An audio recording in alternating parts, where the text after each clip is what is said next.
ताई एक बोलू, मला 20,000 रुपये भेटतील का? 20,000 म्हणजे 4 महिन्याचा पगार एक्स्ट्रा? हो ताई, खूप गरज होती. हवं तर महिन्याला थोडे थोडे पैसे कापून घ्या. पण कोणत्या विश्वासावर तुला पैसे देऊ? पल्लवी काय बोलतेस हे?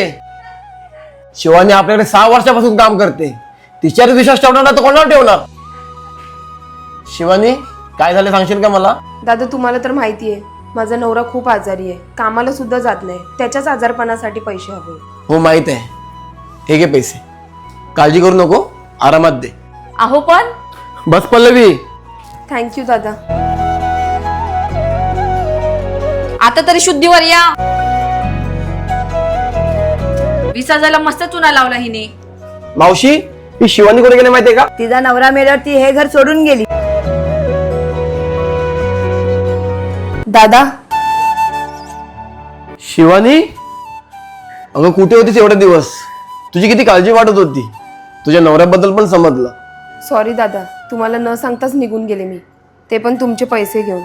खूप चुकीचं वागले ना मी? अगं असू दे, आम्हाला तर तुझी काळजी वाटत होती. त्यात तू घर पण बदली केलीस. हो दादा, स्वतःचं घर सुद्धा घेतलंय आता आणि पापडाचा छोटासा व्यवसाय सुद्धा चालू केलाय. ताई हे तुमचे 20,000 रुपये. एवढे पैसे तुझ्याकडे कुठून आले? ताई माझ्या नवऱ्याने जायच्या आधी आमच्यासाठी टर्म इन्शुरन्स घेऊन ठेवला होता. खरंच? हो ताई, ते नेहमी म्हणायचे माझ्या गैरहजेरीत माझा परिवार सुखी राहायला हवा. खरंच खूप चांगलं काम केलं तुझ्या नवऱ्याने. आता तू आणि तुझी मुलं आर्थिकदृष्ट्या सुरक्षित आहात बघ. हो दादा, जे काही आहे ते त्याच्यामुळेच आहे. चला दादा, येते मी. बघितलंस टर्म इन्शुरन्स किती महत्वाचं आहे ते? हा पण एवढ्या महागाचा प्लॅन त्यांनी कसा घेतला असेल? कोण बोललं टर्म इन्शुरन्स महाग असतो? महिन्याला 400 ते 500 रुपये भरून लाखो करोडोंचा कव्हरेज भेटतो.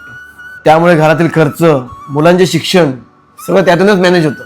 हो ना, आजच्या टायमाला ही खूप गरजेची गोष्ट झाली आहे.